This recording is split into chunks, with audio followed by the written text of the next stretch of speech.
The wind had a voice. It whispered through the cracks in the carriage, a thin, sharp sound that promised an end to all warmth.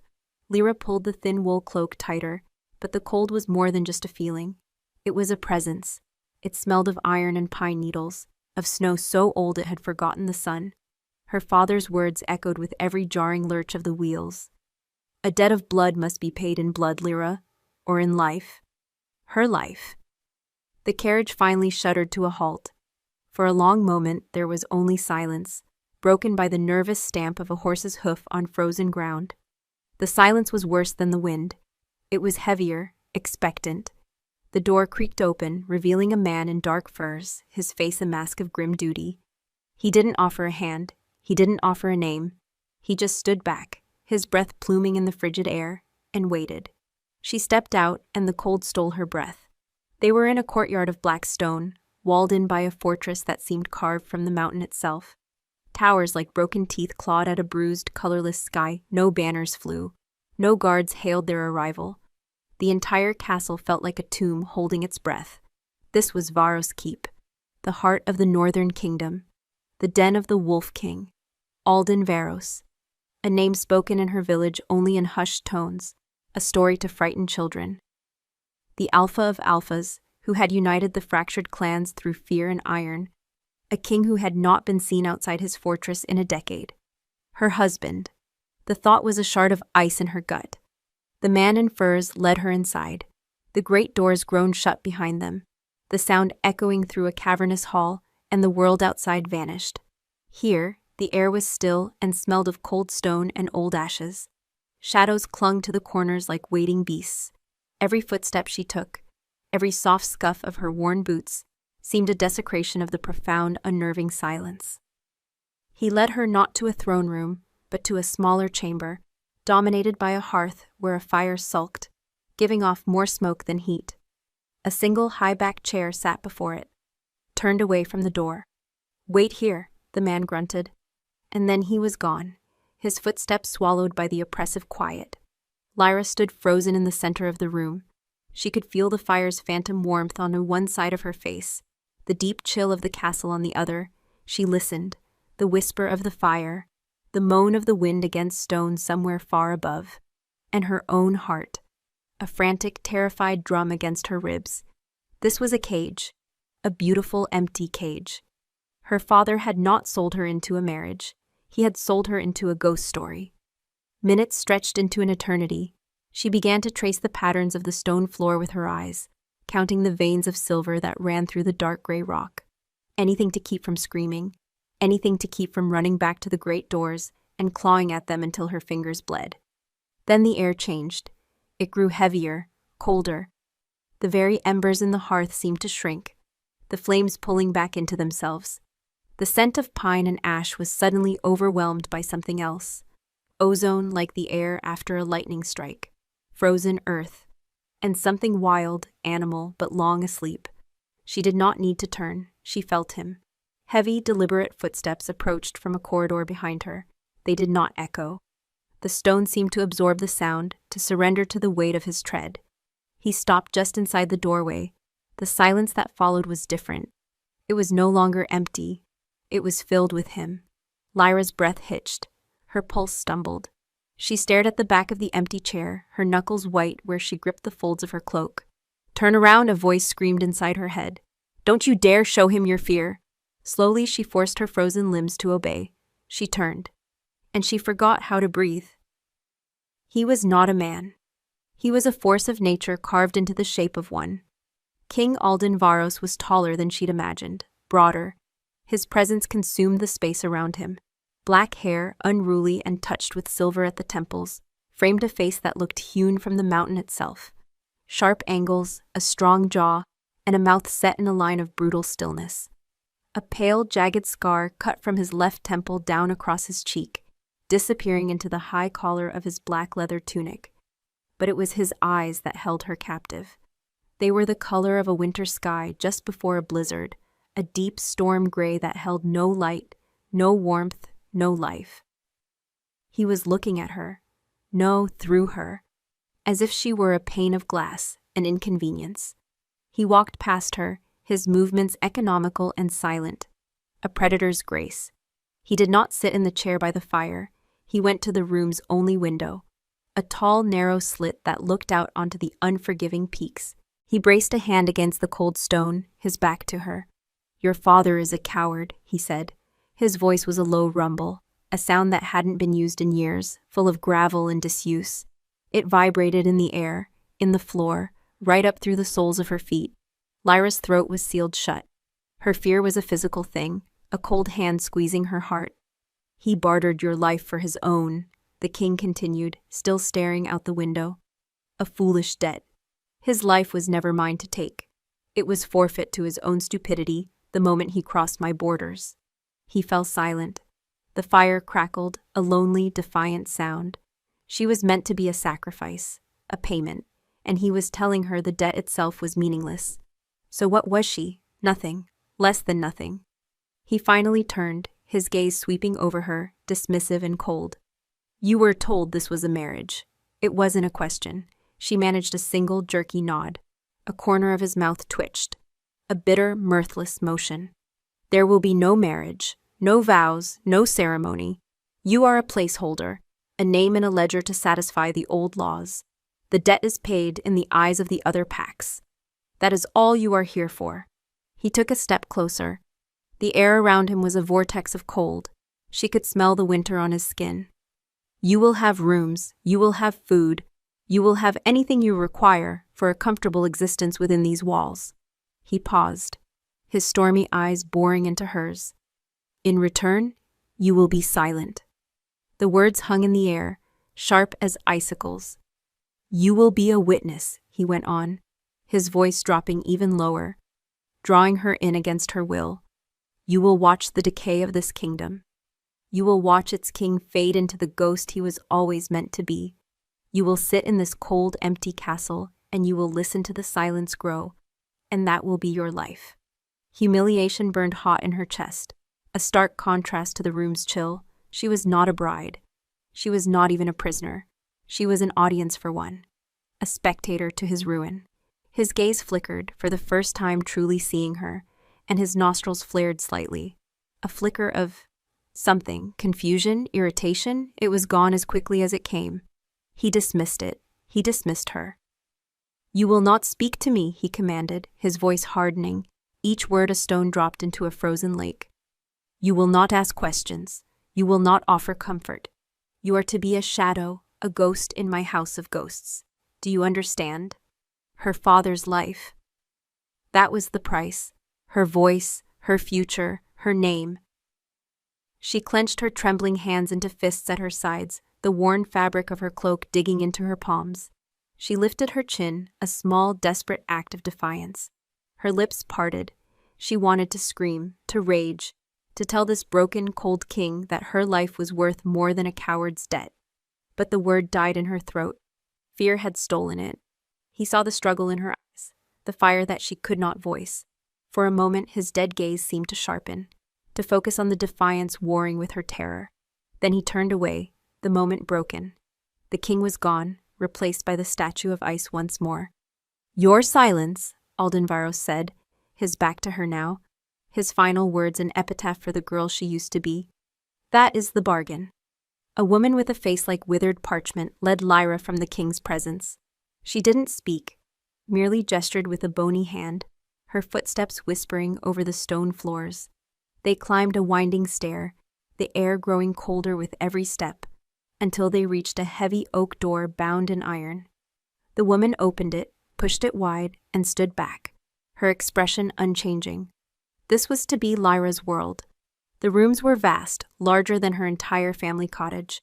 A four-poster bed draped in heavy, dust-colored velvet dominated one wall. A hearth, swept clean but cold, stood opposite. Faded tapestries depicting ancient hunts hung like ghosts, their colors long surrendered to time and shadow. Everything was immaculate, preserved, and utterly lifeless. The woman set a single tray on a small table, a piece of hard bread, some cheese, and a cup of water, then turned and left, the click of the latch an echoing finality. Lyra was alone. She stood in the center of the room, listening to the silence rush back in. It was a physical weight, She walked to the bed, her fingers tracing the chill of the velvet.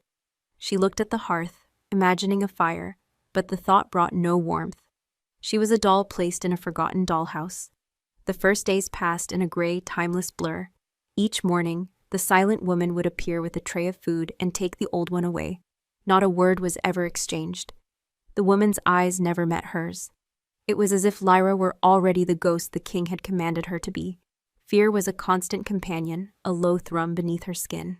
But beneath the fear, a stubborn seed of defiance began to sprout. He wanted her to be a silent witness, to fade into the stone. She would not. She began to walk. At first she stayed within her grand, cold rooms. But the silence pressed in, and she had to move or she would suffocate. She opened the door and stepped into the corridor. No one stopped her. No one seemed to notice. The castle was a labyrinth of forgotten moments. She wandered through halls where armor stood sentinel, cloaked in cobwebs. She peered into a grand ballroom, its floor filmed with a fine layer of dust. Chandeliers hanging like crystal spiders, dead and dark. Moonlight streamed through arched windows, illuminating the motes of dust dancing in the air, the only sign of life. The entire keep smelled of memory, of cold stone, brittle paper, and the faint, lingering scent of wood smoke from a fire that had died a lifetime ago. But underneath it all, woven into the very fabric of the silence, was his scent. That chilling mix of winter and pine and something else, something wild and deeply asleep. She never saw him, but she felt him. Sometimes, the air in a hallway would suddenly grow heavy, the temperature dropping a few degrees. The wild scent would sharpen, as if its source had just passed by, a predator moving through the shadows. She would hear a distant footstep on a stone stair, a sound too heavy to be a servant, or the faint scrape of a chair being moved in a room far below. He was here, always, a brooding presence that permeated the very stones of his fortress. He was the castle's heart, and it was a heart that had long stopped beating. One afternoon, driven by a gnawing loneliness that was sharper than hunger, she found herself in a wing of the castle she hadn't explored. The air here was different. The scent of him was stronger, fresher, not a memory, but a recent presence. The dust was not as thick. She followed the scent like a thread in the dark, her heart a nervous bird in her chest. It led her to a pair of tall, unadorned ironwood doors. There were no guards, no locks, just a silent, forbidding presence. Her hand trembled as she reached for the cold iron handle. Every instinct screamed at her to turn back. You are to be a shadow, do you understand? But the silence of her life was unbearable. She would rather face his rage than this suffocating emptiness. She pushed the door open. It swung inward without a sound, revealing his study. It was not a king's room. It was a wolf's den, stark, functional. A massive desk of dark wood stood before a towering, unlit hearth. Maps covered one wall, pinned with small carved figures of wolves and men, depicting old battles and ancient borders. Shelves overflowed with books, not for decoration but for use, their spines cracked, their pages filled with notes in a sharp black script. And the scent. It was overwhelming here. It was him. It filled her lungs, a scent of dominance, of sorrow, and of a power so immense it had been chained and left to slumber. It made the small hairs on her arms stand on end. She took a hesitant step inside, then another. The door whispered shut behind her. The sound was deafening in the charged silence. Her eyes scanned the room, looking for the man beneath the king. There was a discipline here that bordered on punishment. An empty decanter, a single chair, no comfort, no warmth. This was the room of a man at war with himself. Her gaze fell upon the mantel above the cold fireplace. Among the neat stacks of scrolls and daggers, one object was out of place. It was a small, crudely carved wooden wolf, no bigger than her palm. Its edges were worn smooth, as if held by a small hand for many years. Beside it, propped against a heavy inkwell, was a piece of aged parchment. A drawing. Lyra's breath caught. She moved closer, drawn by an invisible current. The drawing was a child's, a big smiling sun in the corner, a lopsided castle, and two figures.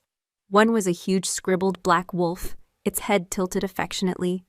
Holding its paw was the tiny stick figure of a girl with bright yellow crayon hair. Underneath, in wobbly, childish letters, was a single word, Papa. A crack appeared in the frozen image of the king, a fissure. This cold, ruthless man, this ghost. He had been a father. He had been loved by a child with sunshine hair. What had happened to her? Without thinking, Lyra reached out. Her fingers, trembling, brushed against the corner of the parchment. A jolt, like touching a live wire, shot up her arm. It was an echo of feeling, not her own. A devastating, soul-shattering wave of grief, loss so profound it had a taste, like ash and salt. It was his. A low sound vibrated through the floorboards. It was not a human sound. Lyra froze, her hand still hovering over the drawing. The scent in the room thickened, charged with sudden, dangerous energy. The sleeping predator was awake. She slowly turned her head. He stood in the shadows near the doorway, as if he had materialized from the stone itself.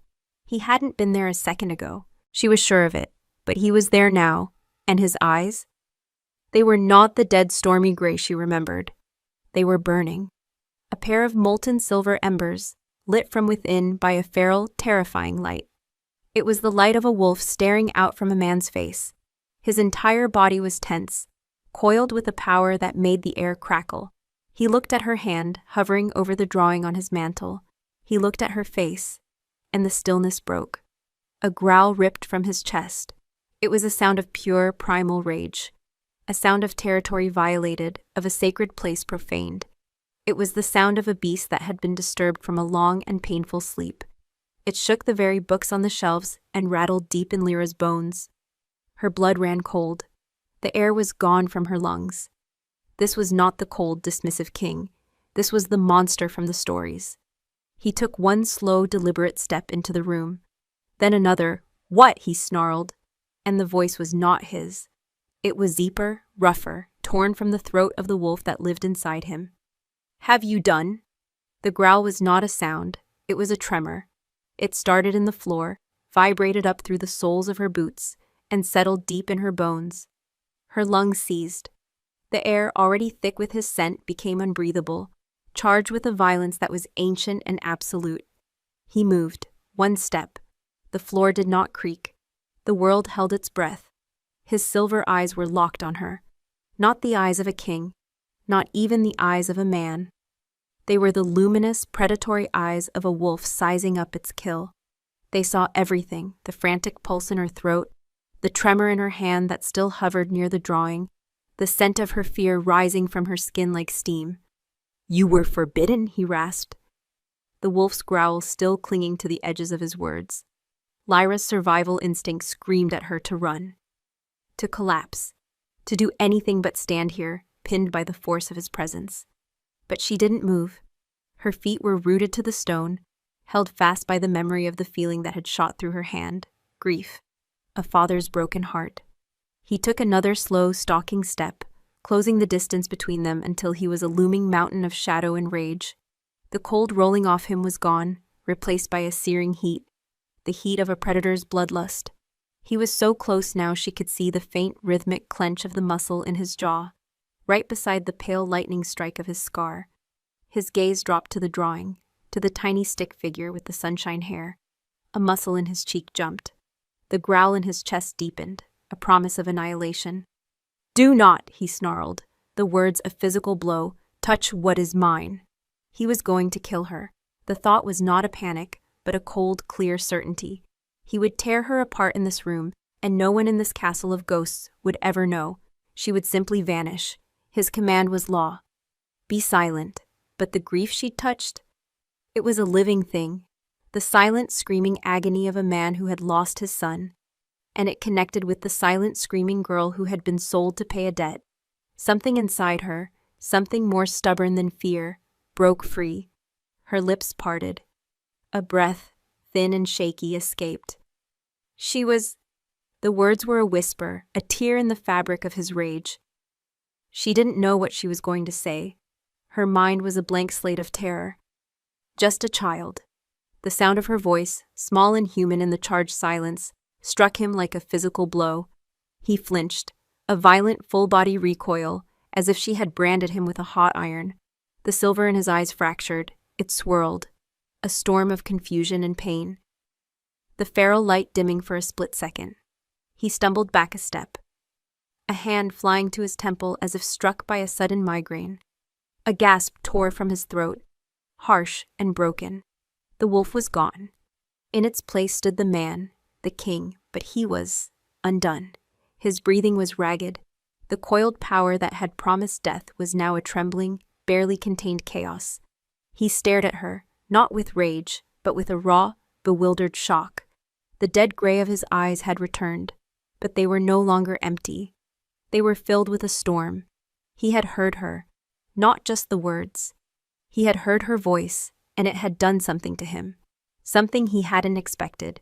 Something that hurt him. The connection was terrifying. More terrifying than his anger. Lyra didn't wait. She didn't breathe. She turned and fled. Her boots slapped against the stone as she ran from the room, down the corridor, the sound of her own frantic heartbeat roaring in her ears. She didn't look back. She could feel his gaze on her, a physical weight, but she didn't dare see what was in his eyes now. She reached her chambers, slammed the heavy door shut, and leaned against it, her body shaking uncontrollably. She slid down the rough wood until she was huddled on the cold floor, wrapping her arms around her knees. She had broken his one command. She had spoken. And it hadn't just angered him. It had broken something inside of him. The silence that returned was different now. It was no longer empty. It was filled with the memory of that growl, the ghost of those silver eyes, the echo of his pained gasp. It was filled with questions that buzzed in her mind like angry hornets. Who was the girl with the sunshine hair? His daughter, where was she now? What had happened to turn a father into this walking tomb? And his wolf. She had seen it, felt it, a creature of immense power, chained somewhere in the depths of him. A ghost wolf in a ghost king. Her voice had seemed to wake it, and then wound it, all in the same breath. The king did not come for her. The silent woman brought her food that evening as if nothing had happened, her face the same impassive mask. But when Lyra looked at the woman's eyes, truly looked for the first time, she saw a flicker of something ancient and deep. Pity? Fear? It was gone before she could be sure. Days turned into a week. Lyra stayed in her rooms, too afraid to venture out again. She paced the length of the chamber, the faded tapestries her only companions. She traced the patterns in the cold stone until she had them memorized. The silence was her punishment, her cage. But she was no longer just a prisoner. She was a witness who had seen the first crack in the ice. She began to listen. She listened past the moan of the wind in the chimneys. She listened past the scuttling of mice in the walls. She listened for him. Sometimes, late at night, when the moon cast long skeletal shadows across her floor, she would hear it. A single heavy footstep in the hall below, the scrape of a boot on stone. Proof that he was restless, that he too was a prisoner in his own kingdom. One night, the sound was different. It came from far away, from the direction of his study. It wasn't a footstep. It was a sharp crack, like old wood splintering under immense pressure. Lyra sat bolt upright in her bed, her heart hammering. Silence. She held her breath, straining to hear. The castle was still, wrapped in its usual shroud. Had she imagined it? Then it came again, a thud, heavier this time. The sound of a heavy body hitting a wall. It was followed by a raw, guttural noise, not a word, not a cry. It was the sound of pure, agonizing effort.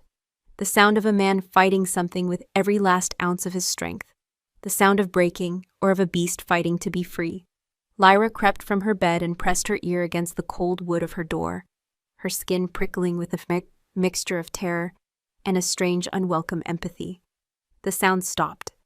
The profound silence of the keep rushed back in to claim the space. But she had heard it. She had heard the battle raging within him. And Lyra Fenric, the girl commanded to be a silent witness, found herself listening with her entire soul. The castle held its breath for 3 days. No footsteps in the night, no distant sounds of breaking. The silence was absolute, a heavy blanket that smothered all life. The silent woman, Elspeth, continued her soundless deliveries, but now a deep worry was etched in the lines around her mouth. She would leave the tray and hesitate for a fraction of a second at the door, her gaze flickering towards the king's wing, before vanishing. Lyra felt the change in the air. The oppressive presence of the king had faded. It was not peace. It was a void, a silence where a heartbeat should have been. It was the unnerving stillness of a predator that had fallen. On the third night, a blizzard descended from the peaks. The wind howled, a banshee's cry that rattled the thick glass of her windows. Snow threw itself against the stone in wet, angry slaps.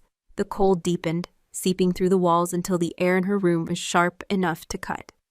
She huddled by her empty hearth, wrapped in every blanket she owned, and listened to the storm wage war on the castle. And then she heard a new sound. Faint at first, carried on a gust of wind that found its way down the chimney. A low, pained moan. Lyra froze. It wasn't the wind. It was animal. It was a sound of suffering so profound it transcended species. It was the sound of a wolf, dying. The sound came again, closer this time, just outside her window. A desperate, rasping whine that was cut short by a hacking cough. Her heart hammered against her ribs. No wolf could be on a second-story ledge in a blizzard. It was impossible. She crept to the window, her breath fogging the frigid pane. She wiped it clear with her sleeve and peered into the swirling vortex of white. For a moment she saw nothing but the storm. Then the snow eddied, and a shape resolved itself in the chaos. Huddled on the narrow stone parapet outside her window was a wolf. It was immense, larger than any wolf she had ever seen or heard of. Its frame gaunt beneath a coat of fur, the color of ash and shadow. Snow clung to its matted pelt. One of its forelegs was bent at an unnatural angle, and a dark stain was spreading from its side, melting the snow beneath it into a slushy crimson. But it was the eyes that stole her breath. They were silver, luminous, and filled with a feverish, desperate light. The king's eyes. Her mind reeled, refusing to connect the impossible dots. But her gut, her deepest instinct, knew. This was him. This was the ghost wolf she had glimpsed in his study, the beast he fought to contain, and it was bleeding out on her windowsill. The wolf's head lolled. Its silver eyes found hers through the glass, and a low, guttural plea rumbled in its chest. It tried to shift its weight, and a spasm of agony racked its body. Its claws scraped uselessly against the ice-slicked stone. It was going to fall. Lyra didn't think. She acted. She threw off her blankets and rushed to the heavy iron-latched window. It was swollen shut with ice and disuse. She threw her shoulder against it. Once, twice. Pain flared, but she ignored it. The wolf outside gave another pained cry, weaker this time. With a final, desperate shove, the latch gave way with a screech of tortured metal. The window swung inward, unleashing a blast of wind and snow that tore through the room. The wolf collapsed onto the ledge, its great head hanging over the precipice. Its breathing was shallow, a ragged, wet sound. "Come," Lyra whispered, the word lost in the howl of the wind. She reached out, her hand trembling, and laid it on the wolf's matted shoulder. Its fur was freezing cold, stiff with ice and dried blood. The animal flinched but didn't have the strength to pull away. Beneath her palm, she could feel the tremors that shook its powerful frame. "Please," she begged, not knowing if it was the man or the beast who could hear her. "You have to come inside." She tugged gently. The wolf lifted its head, its silver gaze clouded with pain. It made a monumental effort, dragging its broken body forward, its claws scratching grooves into the stone floor. It pulled itself halfway into the room before collapsing, a heap of shadow and snow on her floor. Lyra slammed the window shut. The storm's roar instantly muffled. The sudden silence of the room was filled with the sound of the wolf's labored breathing. She knelt beside it, her hands hovering uselessly. The wound in its side was a deep, jagged tear, pulsing sluggishly. The leg was worse. The bone was clearly shattered. He was dying. The thought hit her with the force of a physical blow. The cold, cruel king who had bought her life was dying on her floor, and she was the only one who knew. Fear was a cold knot in her stomach, but it was overshadowed by a fierce, protective instinct she didn't know she possessed. He wanted a witness to his decay?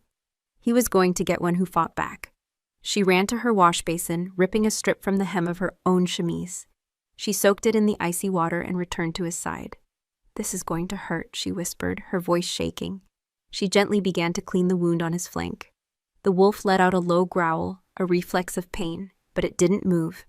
Its silver eyes watched her every motion, a flicker of awareness, of confusion, in their depths. The blood was hot against her cold fingers. She worked quickly, her fear giving way to a desperate focus. The gash was deep, but it seemed to have missed anything vital. The leg was the real danger. She knew next to nothing of healing, but she knew a break like that, left to fester in the cold, meant death. She had to get him warm. The hearth. She had never seen it lit. She looked around the room, frantic. There was no wood, no kindling.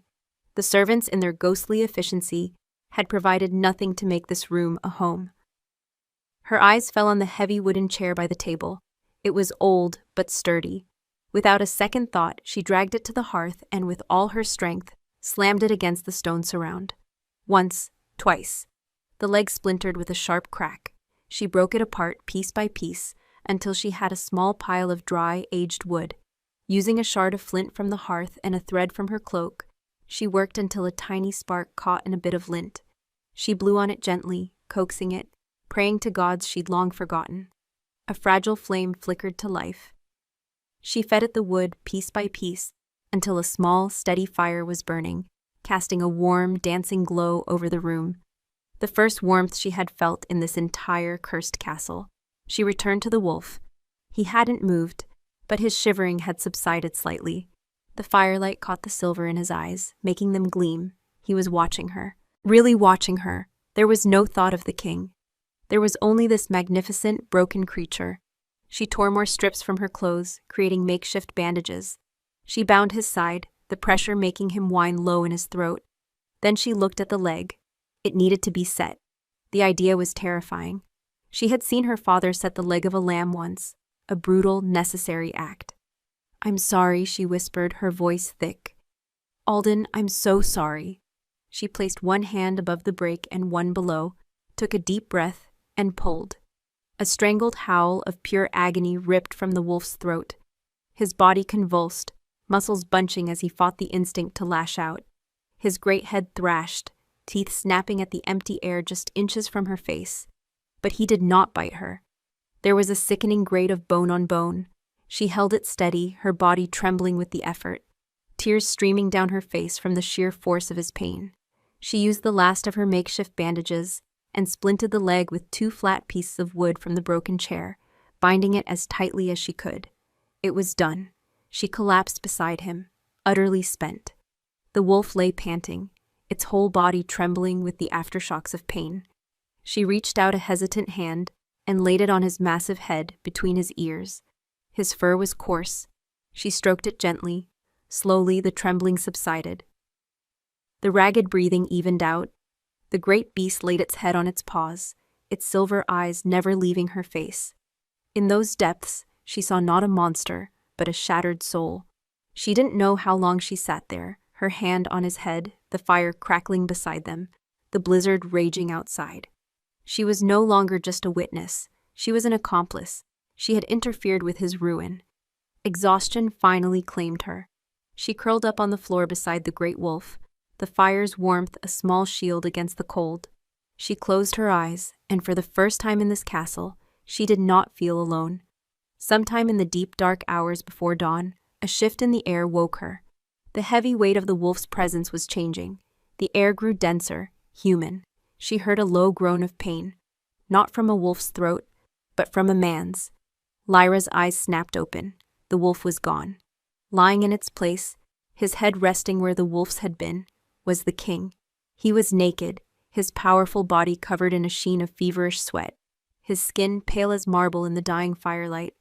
The crude bandages she had fashioned were wrapped around his torso and his splinted leg.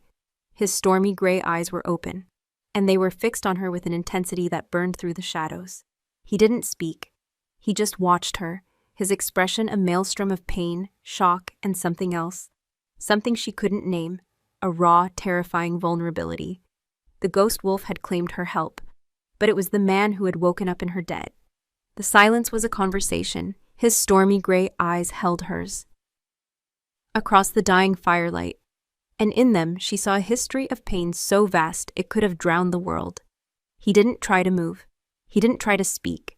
He just lay there, the great and terrible Alpha King, broken and exposed on the floor of the girl he had bought. The scent in the room was a tangled thing. Blood, fever, the wildness of the wolf, clinging to his human skin, and underneath it all, the sharp, clean smell of the winter storm outside.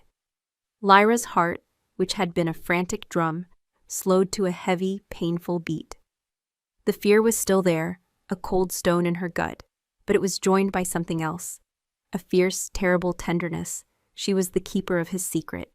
The only soul in this world who had seen the ghost wolf and not run. He blinked slowly, a sign of the immense effort it took just to remain conscious. His gaze dropped to the crude splint on his leg, then to the bandages on his torso. He looked back at her, and a question formed in his eyes, a question his pride would never let him ask. Why? She rose to her feet, her own limbs stiff with cold and exhaustion. "You can't stay on the floor," she said. Her voice was steady, a lie. Inside, she was a leaf in a hurricane. He tried to push himself up on his elbows, and a sharp, ragged gasp of pain was his only reward. His body, so powerful and imposing, was a traitor to his will. The fever gave his skin a waxy, unnatural pallor, and the scar on his face stood out, a livid slash of pink against the gray. "Don't!" He ground out, the words raw gravel in his throat. "Touch me." It was the king speaking, the man clinging to the last vestiges of his power, of the cold fortress he had built around himself. But his body betrayed him. A violent shiver racked his frame, a testament to the fever that was now taking hold. Lyra ignored his command. She knelt beside him again. "You'll die of fever before your wounds get the chance to kill you," she stated, her tone leaving no room for argument. "And I will not witness that." She slid her arms under his shoulders. He was impossibly heavy, a dead weight of muscle and bone. His skin was fire against hers. He flinched at her touch, a deep shudder running through him, but he was too weak to resist. "Help me," she commanded. Not the king, but the man. For a long moment, he just stared at her, his breathing harsh. Then, with a groan that seemed torn from the very bedrock of the castle, he used his one good arm to help her. It was a clumsy, agonizing process.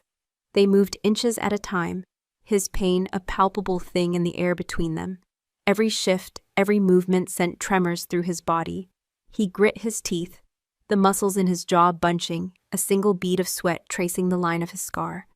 By the time they reached the bed, they were both trembling, both breathless. She managed to get him onto the mattress, and he collapsed against the pillows, his eyes squeezed shut, his face a mask of agony. Lyra stood back, her chest heaving. The king was in her bed. The thought was so absurd, so dangerous, it was almost laughable. His fever was getting worse. She could feel the heat radiating from him across the room. She found a spare bit of cloth and dipped it in the icy water of the basin. She returned to his side and gently laid the cool, damp cloth on his forehead. He gasped, his eyes flying open. For a second, the gray was gone, replaced by a flash of silver. The wolf, still close to the surface, roused by her proximity. Then it was gone, leaving only the fevered, confused man. "Lena," he murmured, his voice thick and slurred. The name was a punch to her gut. Lena, the girl with the sunshine hair from the drawing, his daughter. He was delirious, lost in a memory, a nightmare she had no place in. "I'm sorry." He whispered to the ghost in the room, his eyes looking through Lyra. "I'm sorry, my son." The beast was hungry. A single tear escaped the corner of his eye and tracked through the grime on his temple. The story, the lie, began to piece itself together in the quiet of the room. The beast, his wolf, his daughter. Something terrible had happened. Something that had cost him everything and chained the wild thing inside of him. The lie that had crowned him king was the story of that loss. She spent the rest of the night tending to him. She kept the fire fed with the last pieces of the broken chair. She kept the cloth on his forehead cool. She listened to his fevered ramblings, fragments of a life he had buried. He spoke of a running stream, of a crown of wildflowers, of a promise made under a summer moon. He spoke of love, and then of blood. As dawn approached, a pale gray light filtering through the snow-caked window, his fever broke. The shivering stopped, and his breathing deepened, evening out into the slow, rhythmic cadence of true sleep. Lyra sat in the room's remaining chair, watching him. In sleep, the harsh lines of his face softened. The brutal stillness was gone, replaced by a profound weariness. He was no longer a king or a monster. He was just a man who had lost his son. A sudden noise in the corridor snapped her to attention. Footsteps. Not Elspeth's silent tread. These were heavy, confident. The sound of polished leather boots on stone, coming directly for her door. Panic, cold and sharp, seized her. No one ever came here. The footsteps stopped outside. There was no knock. The iron latch clicked, loud as a gunshot in the silent room. The door swung open. A man stood on the threshold. He was tall and lean, dressed in a fine black wool cloak trimmed with silver fox fur. His hair was the color of iron, slicked back from a high forehead. His face was handsome in a cruel, sharp way, and his eyes were like chips of obsidian, intelligent and utterly devoid of warmth. He took in the scene with a single sweeping glance. The broken chair in the hearth, the makeshift bandages, and the Alpha King, his king, asleep and vulnerable in a woman's bed. A slow, predatory smile spread across the man's face. "Well, well," he said, his voice a low, cultured purr that slid down Lyra's spine like a cold blade. "It seems the ghost of Varos Keep has been entertaining." Lyra shot to her feet, instinctively placing herself between the newcomer and the bed. "Who are you?" she demanded, her own voice sounding thin and weak to her ears. The man's smile widened. He stepped into the room, bringing with him the scent of cold air and expensive cologne.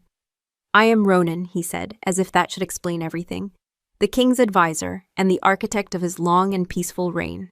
His obsidian eyes flickered to Alden, a flicker of contempt in their depths. "A reign built on a very useful story, a tragedy, a king so broken by the loss of his only child, slain by his own cursed wolf, that he puts the beast down and locks himself away in his grief." Ronan chuckled, a dry, rustling sound. "A beautiful, heartbreaking lie."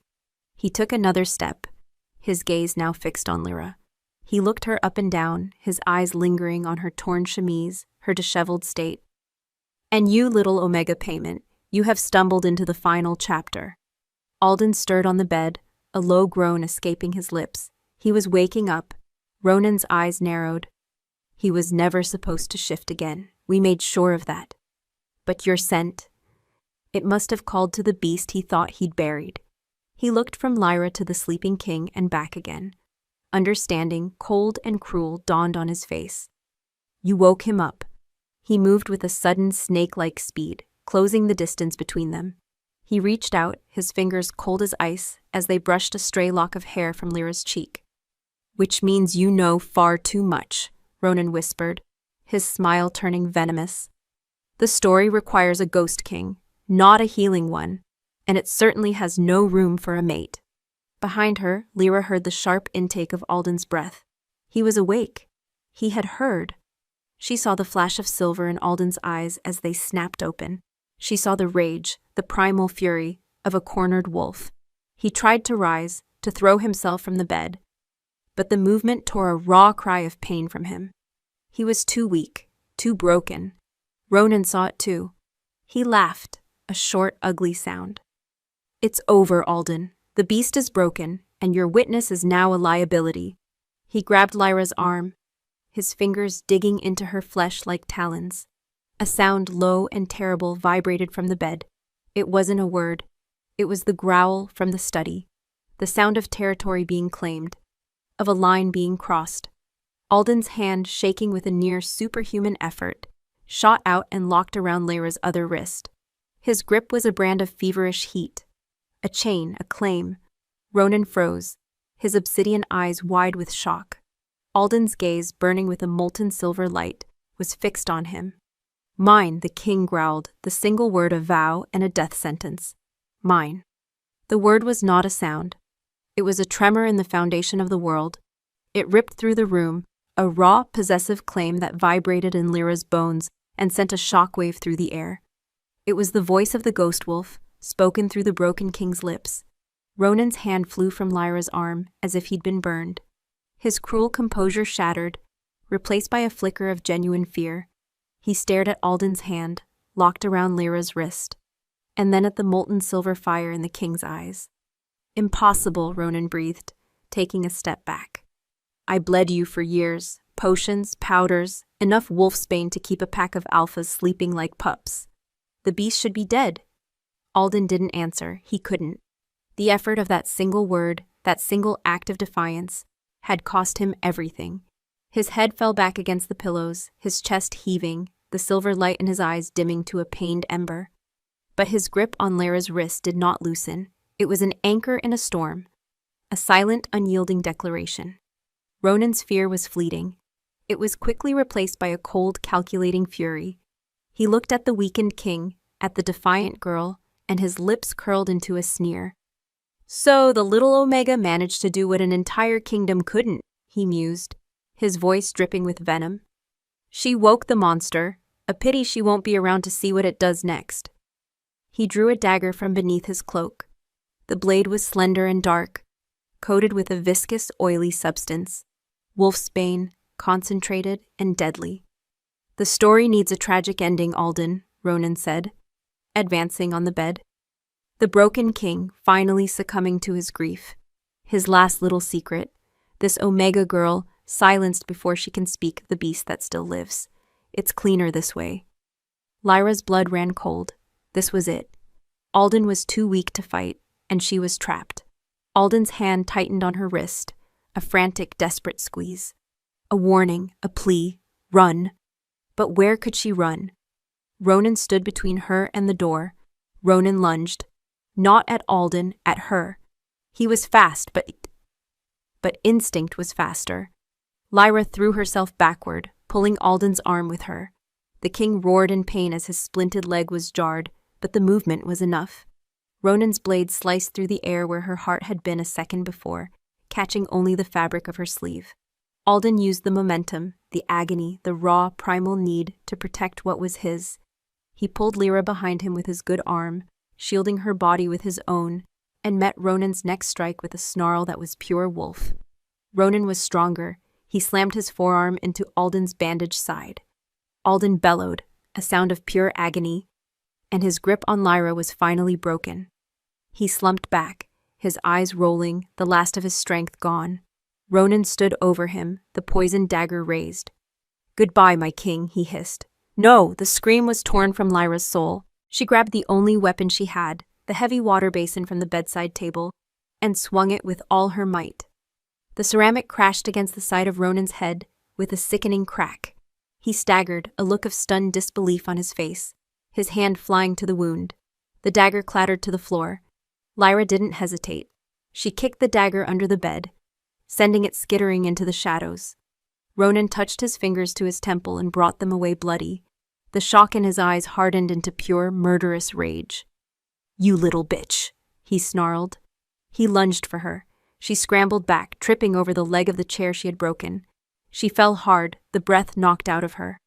Ronan was on her in an instant, his hands closing around her throat. His face was a mask of fury, his obsidian eyes burning with a cold fire. Black spots danced in her vision. The air was gone. Her lungs burned. She clawed at his hands, but it was useless. He was too strong. Her struggles grew weaker. The room began to fade. A sound cut through the haze, a low, deep rumble. It started in the chest of the unconscious king on the bed. It was the sound of an earthquake starting deep beneath the earth. Ronan heard it too. He glanced over his shoulder, his grip on her throat faltering for a fraction of a second. Alden was seizing. His entire body was convulsing on the bed, but it was not the tremor of fever or weakness. It was a tremor of transformation. His bones were groaning, his muscles bunching and twisting under his skin. The growl grew, rising in pitch and volume, the sound of chains snapping, of a cage being torn apart from the inside. The beast was hungry. Ronan's eyes widened in terror. He let go of Lyra, scrambling back from the bed, his focus entirely on the horror unfolding there. Lyra gasped, dragging in a raw, painful breath.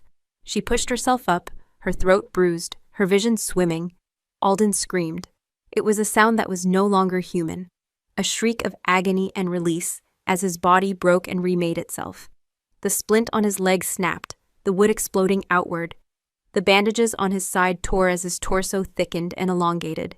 Shadow-colored fur sprouted across his skin, his face distorted, his jaw cracking as it lengthened into a muzzle filled with glistening white teeth. In the space of 5 heartbeats, the man was gone. Where the broken king had lain, the ghost wolf now stood, unsteady on 3 legs. Its fourth held carefully off the floor. It was gaunt, wounded, but it was magnificent, its silver eyes burning with a furious, ancient intelligence fixed on Ronan. The wolf took a hobbling step off the bed, then another, its lips peeled back from its teeth in a silent, terrifying snarl. A low growl, thick with promise, echoed in the room. This was not the mindless beast of Ronan's story. This was a protector, a king in his true skin. Ronan, the architect of lies, was face to face with the truth, and he was terrified. He fumbled backward, his hands searching for a weapon, for an escape. The wolf didn't rush, it stalked. It savored the fear rolling off Ronan in waves, a scent that was sweet as nectar. It backed him into a corner, its immense size filling the room, its shadow swallowing him whole. "Alden, no!" Lyra cried out, scrambling to her feet. She didn't know what she was saying or why. She was pleading with the beast not to become the monster Ronan had always claimed he was. The wolf's ear twitched at the sound of her voice. Its silver gaze flickered to her for a bare second. In that glance she saw him. The man, the father, the soul trapped inside the fur and claws. There was a flicker of recognition. A silent acknowledgement. Then its gaze snapped back to Ronan. Ronan made a fatal mistake. He saw the wolf's momentary hesitation as weakness. He lunged, trying to push past the massive creature to get to the door. The wolf moved with a speed that defied its injuries. Its jaws closed around Ronan's arm with a sound of crunching bone. Ronan screamed, a high, thin sound of pure terror. The wolf shook its great head once, a violent, final motion, and threw the man across the room. Ronan hit the stone wall with a sickening thud and slid to the floor, a broken puppet. Silence.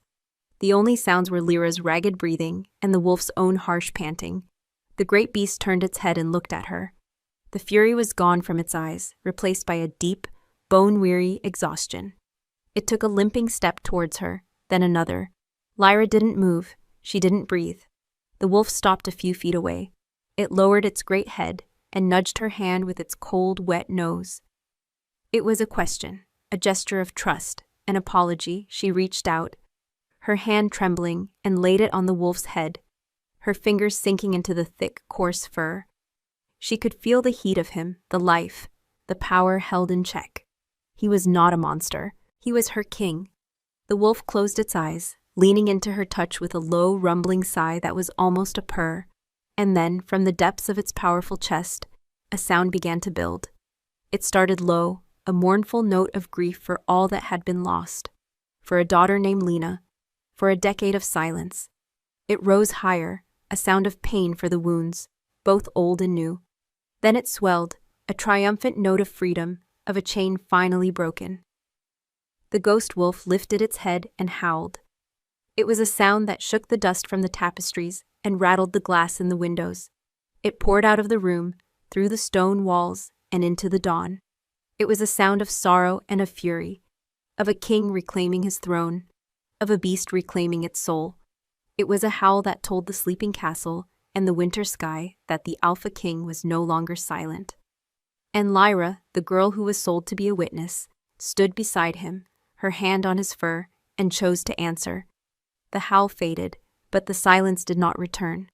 In its place, 1,000 new sounds rushed in, the distant startled shout of a guard, the hurried scrape of a bolt being drawn, the whisper of footsteps in the corridors below. The castle, a tomb for a decade, was waking up. Lyra stood frozen, her hand still resting on the great wolf's head. His breathing was a deep, shuddering rhythm beneath her palm, the last tremors of the transformation leaving his body. He was exhausted. She could feel it, a weariness so profound it seemed to sink into the very stones beneath them. The ghost wolf leaned against her, a silent offering of trust, a heavy weight of dependence that spoke more than any words. He was wounded, he was magnificent, and he was hers to protect. Footsteps were approaching her door, unsteady, hurried. The wolf's head came up, a low growl rumbling in his chest. His silver eyes, fixed on the door, held the last embers of his feral rage. "No," Lyra whispered, her voice a soothing balm. She stroked the fur between his ears. "It's all right, you're safe." He quieted at her touch, the growl subsiding into a low whine. He believed her. The door creaked open. Elspeth, the silent woman, stood on the threshold. Her face, usually a mask of withered parchment, was a canvas of shock. Her eyes widened, taking in the scene, the broken furniture, the body of Ronan slumped against the far wall, and her king, in his true form, standing beside the Omega girl. For a moment, Lyra thought the old woman would scream. Instead, a single crystalline tear traced a path through the deep lines on her cheek. A look of fierce, heartbreaking loyalty dawned in her eyes. She dropped into a low, reverent bow, not to the wolf, but to the union she was witnessing. The wolf took a step back from Lyra, a tremor running through his massive frame. A soft, pained sound escaped his throat. The change was not violent this time. It was a surrender, a slow, weary release. He collapsed to the floor as bone and muscle flowed, shifted, and settled.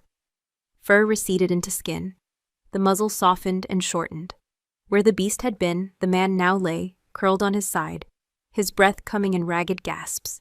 Alden, he was pale, his skin clammy with the effort. The makeshift bandages were soaked through with fresh blood where his wounds had reopened. But his eyes, when they opened, were clear. The storm had passed.